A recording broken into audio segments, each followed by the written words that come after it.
Every curse starts with a miracle, and for the New York Jets, that miracle was Joe Namath.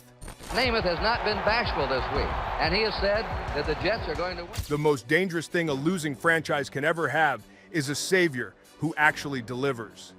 January 12th, 1969, the Orange Bowl. The Baltimore Colts, heavy favorites, the NFL's proudest machine, lined up against the AFL's loudest experiment. The Jets weren't supposed to belong in the same building, much less the same conversation. But then came Namath. The white shoes, the sideburns, the smirk that looked like it could bend fate. He wasn't built for humility. He was built for moments. That week, he'd stood in front of a Miami crowd and guaranteed victory. Nobody in the history of the game had ever been that reckless or that sure. And then, under the humid Florida lights, he turned arrogance into art. The Jets won 16-7, and the football world tilted on its axis. It wasn't just a championship, it was cultural rebellion. The game is over. The New York Jets are the world champions. They have upset the Baltimore Colts. The AFL had taken down the NFL, the underdog had conquered the empire, and New York, already drunk on Sinatra and Skyline pride, had its golden sun. Joe Namath wasn't just a quarterback anymore. He was an event. He turned post-game interviews into theater, practice into parade, football into spectacle. The fur coats, the Broadway nights, the $1 million smile, he embodied everything America wanted to believe about swagger. But miracles never last in New York. They metastasize into expectations. When Namath raised his finger as he walked off the field that night, it wasn't just a victory pose, it was a coronation. Fans saw that image and assumed this was only the beginning. How could it not be? They had the face, the trophy, the city. It all felt predestined. But the curse began the moment the noise faded. Namath's body betrayed him first. His knees, already wrecked from years of punishment, began to crumble. He could still throw, still wink, still draw cameras, but every snap carried pain. By 1970, he was hobbling through games, the same charisma now masking the slow unraveling beneath it. The legend outlasted the athlete. The franchise followed his descent like a reflection in a cracked mirror. Coaches rotated, draft picks fizzled, seasons blurred together. What had been swagger became survival. Shea Stadium, once roaring, turned restless. New York's other teams, the Giants, the Yankees, even the Knicks, had their eras of dominance. The Jets had nostalgia. The 1970s were gray years, not catastrophic, just hollow. A team that had once changed football now drifted through it. They tried to replace Namath with steadier hands, with men who threw fewer interceptions but inspired no one. They didn't lose spectacularly, they just faded. By the end of the decade, the Super Bowl felt like ancient mythology. Then came the 1980s, and for a flicker, the old light returned. McNeil still on his feet to the 20, 10, 5, and touchdown! The Jets are gonna win this football game! Mark Gastineau, Joe Klecko, and the New York Sack Exchange gave the franchise teeth again. The defense snarled, the offense found rhythm, and the fan base began to believe that maybe, after all these years, the curse was just a myth. By the mid-1990s, the Jets were exhausted. They'd spent 2 decades drifting. Coaches in, coaches out, quarterbacks blinking under the weight of memory. Then, almost by accident, salvation arrived wearing a scowl and a resume full of trophies. Bill Parcells came over from the Giants in 1997, and for the first time since Namath, the Jets had a man who didn't flinch at the city's noise. Parcells didn't sell hope, he demanded obedience. He tore down the roster, rebuilt the culture, and in his gravel-throated way reminded everyone what accountability sounded like. "You are what your record says you are," he'd growl. And for once, the record said relevant. Curtis Martin followed him from New England, a quiet, elegant runner whose consistency became scripture.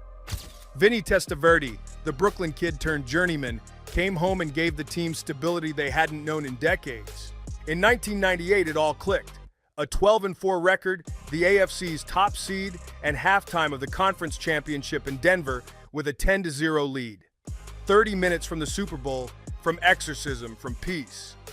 Then came the collapse, fumbles, blocked punts, the feeling of gravity reclaiming them. Denver 23, New York 10. Parcells stared across the field, stoic, as if he'd seen this movie before. The curse didn't need drama anymore. It preferred repetition. Parcells handed the whistle to Al Groh, then left. 1 year later, Groh was gone too. The organization turned to a defensive back-turned motivator named Herm Edwards. And for a while, faith felt new again. Herm was different. He didn't hide from emotion. He weaponized it. Pass and practice. Oh, we're having fun now, huh? We're having a whole lot of fun now, man, huh? You play to win the game, he roared into microphones, his voice half sermon, half warning. Under him, Chad Pennington blossomed, a cerebral, accurate passer whose calm made you believe that intelligence could finally outthink the curse. The 2002 team won the division, throttled Peyton Manning's Colts 41-0, and for one weekend looked like destiny in green. But the following year brought injuries, and the rhythm turned sour. In 2004, they lost a double overtime heartbreaker in Pittsburgh. Doug Bryan's missed field goals slicing through every fan's chest like deja vu. Herm's eyes told the story afterward. He'd poured everything in, and the ghosts had drunk it dry. By 2005, Herm's message sounded more nostalgic than new. He left for Kansas City. Pennington's shoulder unraveled again, and the franchise retreated into uncertainty. They hired Eric Mangini, the Belichick protege nicknamed Mangenius.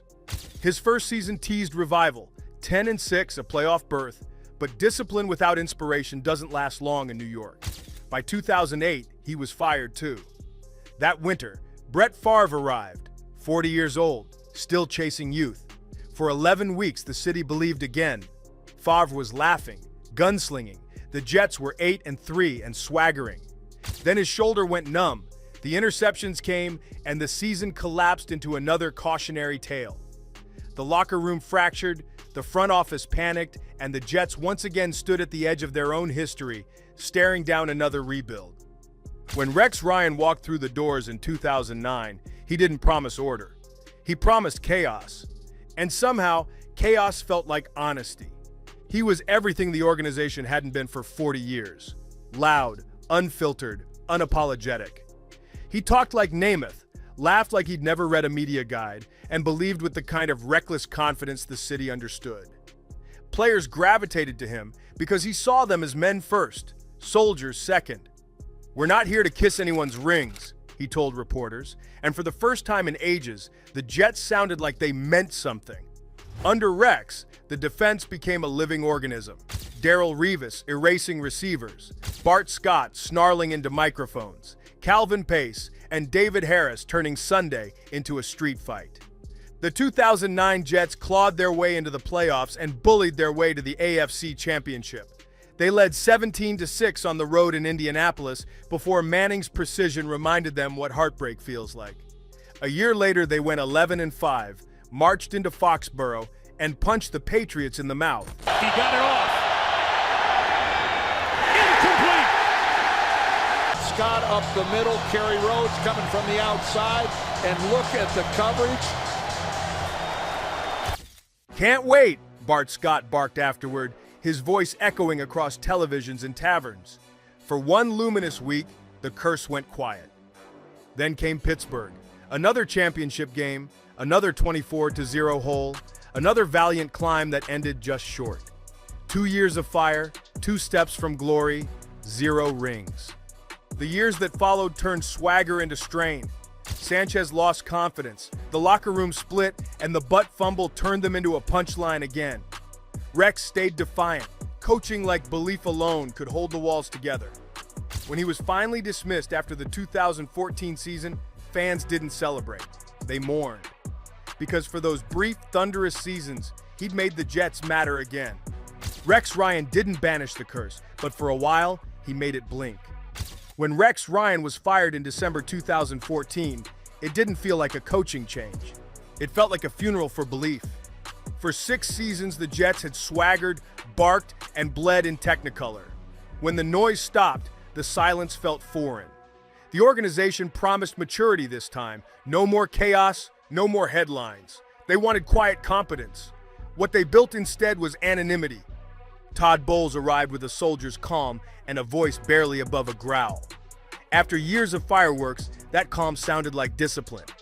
In 2015, it almost worked.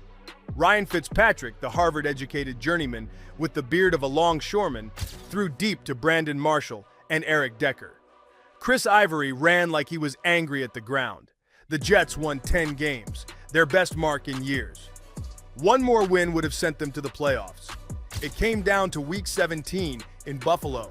Rex Ryan, newly hired by the Bills, waiting like the ghost of seasons past. The Jets lost 22-17, one game short, one punchline longer. The next year, the magic evaporated. Fitzpatrick turned mortal. The defense dulled, and Bowles' even tone began to sound like resignation. He stayed 4 years, never finding that first season spark again. His record, 24-40. Respectable man. Hopeless job. The front office wanted a genius next. They chose Adam Gase, the self-proclaimed quarterback whisperer who had once beaten New England with Miami and rode the myth into another corner office. At his introductory press conference, his eyes darted wildly, memes spawning before the questions even ended. It was omen disguised as comedy. The 2019 Jets were a study in inertia. Sam Darnold, the third overall pick, was supposed to be the chosen one. Smart, strong-armed, unflappable. Then came the I'm Seeing Ghosts game on national television, and the line became prophecy. Seeing ghosts. Seeing ghosts. That's not good. And you heard what he said? They're going to keep bringing it. I would too. The offense ranked near last in everything measurable. Players tuned out. Fans turned off. In 2 seasons, he won 9 games. The rebuild button got hit again. Robert Saleh walked in preaching energy, accountability, brotherhood. His mantra, all gas, no brake, sounded tailor-made for the city's impatience. The locker room loved him. The results didn't. His teams fought hard, started fast, finished empty. 3 years later, his record looked hauntingly familiar. Another good man swallowed whole. Meanwhile, the quarterback carousel spun faster. After Fitzpatrick came Geno Smith, brave but erratic, whose defining moment was getting punched in the jaw by his own teammate. Josh McCown followed, a 39-year-old pastor figure playing babysitter to lost seasons. Then Sam Darnold, polite and promising, devoured by chaos before he could blink. Then Zach Wilson, the bright-eyed BYU kid who smiled like the curse couldn't find him. It did. Each arrival brought press conferences filled with hope, glossy graphics, and the same inevitable end. Confidence decayed into confusion, talent into trivia. Through it all, the stands at MetLife told their own story. The upper decks emptied earlier each Sunday. Fans no longer booed, they sighed. By 2022, you could feel the apathy in the air, a fatigue deeper than anger, a kind of civic numbness. The Jets no longer lost games, they lost meaning. Then came the dream too perfect to believe. Aaron Rodgers, a 4-time MVP and future Hall of Famer, arrived like a plot twist out of fiction. The press coverage sounded biblical. Savior comes to Gotham. Season ticket sales spiked. Training camp crowds doubled. Hard Knocks cameras rolled. Finally, they said, the curse had met its match. 4 plays. That's all it took. A torn Achilles, a stunned stadium, and silence so complete you could hear the collective gasp ricochet off the upper decks. The franchise that had been waiting half a century for a miracle watched its newest one vanish before halftime of Week 1. Rodgers limped off into the tunnel, and for a moment the old photograph of Namath seemed to flicker in everyone's mind. Another quarterback walking away, another promise cut short. It wasn't superstition anymore. It was pattern. Take a look here at the very end, and hard to see. Of course, he had the calf issue in training camp, but here's a little better look as far as what might have happened for him to go back down to the ground. The Jets finished the season exactly where they'd always been. Proud defense, broken offense, fans trapped between loyalty and lunacy. By now, the curse had evolved. It no longer needed supernatural imagery. It was institutional, cultural, inherited. Generations of players and coaches arrived believing they could fix it and left carrying it instead. The weight wasn't invisible. It was cumulative, each failure stacked neatly atop the last until it felt architectural. Half a century after Namath's finger pierced the Miami sky, the Jets were still chasing that same feeling. When Aaron Glenn walked through the doors of the Jets facility in 2025, he inherited more than a football team. He inherited a ghost town dressed in green. The walls still hung with black and white photos of Joe Namath. The practice field still carried the faint echo of Rex Ryan's laughter. The fan base still carried the ache of 56 years without a championship. But Glenn was built for haunted places. He'd spent the last several years in Detroit, standing next to Dan Campbell as the Lions crawled out of the same pit the Jets now occupied. He knew what it looked like when losing becomes normal and how to burn that normalcy to the ground. He'd seen Detroit fans cry tears of disbelief after their first playoff win in a generation. He'd watched Campbell preach grit like gospel, turning pain into pride. Glenn understood something most head coaches forget. Before you can win, you have to learn how to hurt honestly. That's what he brought to New York. His first press conference was understated. No bravado, no slogans, no theatrics. "I'm not here to talk about curses," he said. "I'm here to talk about accountability." The words barely made headlines, but inside the building they landed heavy. The Jets didn't need another salesman. They needed an exorcist. The 2025 season has begun brutally. 5 games, 5 losses. The offense can't finish drives. The defense can't stay off the field. Statistically, they are near the bottom in every category that mattered. But Glenn didn't flinch. He didn't point fingers or hide behind platitudes. He met the cameras every Monday and said the same thing: "We're going to keep building." He wasn't lying. Behind the frustration, something was forming, an unfamiliar honesty. For decades, the Jets had treated failure like a public relations problem. Under Glenn, they treated it like data. He talked to his players the way a man talks to equals. He told them the truth, that this franchise had been chasing shortcuts for half a century, mistaking noise for progress, mistaking confidence for culture. "When you don't have a foundation," he said, "the storm finds you every time."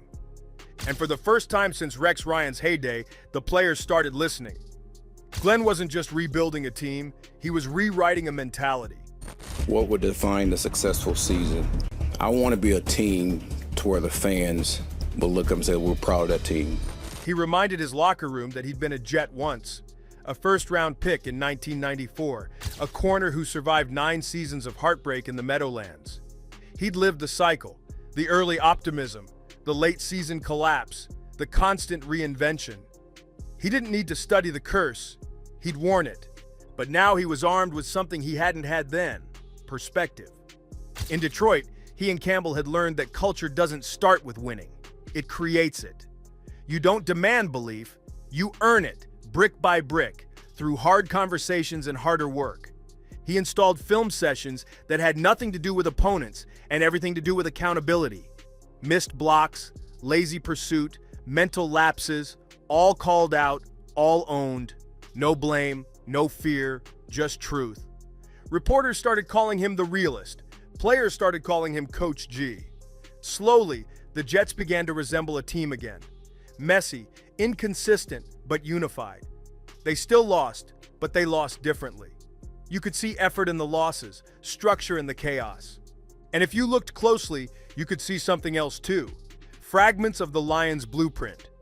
Campbell's mantra, "Pain is our privilege," had become Glenn's silent creed.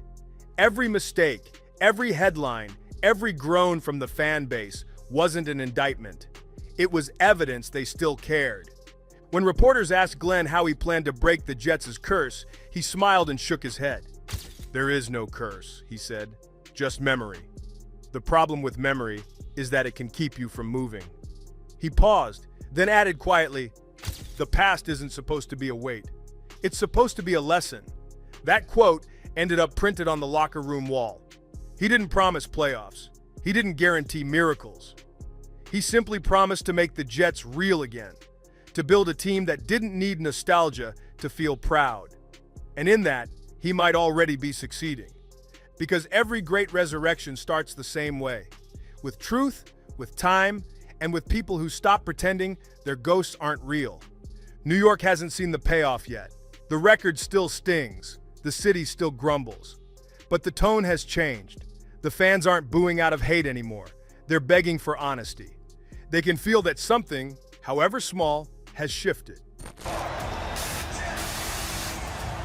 Considering the opponent, a brand new head coach for the Jets, there's a lot of different storylines today to be interested in and get excited about. Aaron Glenn isn't a prophet like Namath or a showman like Rex Ryan. He's something rarer in this city, a teacher. And that might be exactly what the Jets have needed all along. Because maybe the Jets were never cursed. Maybe they were just human, flawed, impatient, addicted to nostalgia. Maybe all they ever needed was someone who could take their pain and turn it into purpose. And if Aaron Glenn can do that, if he can get this team to believe not in miracles, but in work, then maybe one day, that old photograph of Joe Namath won't hang as a monument to the past anymore.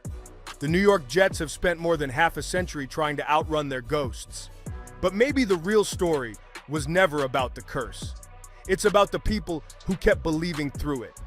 If you love stories like this, stories about belief, redemption, and the fight to reclaim greatness, you're in the right place.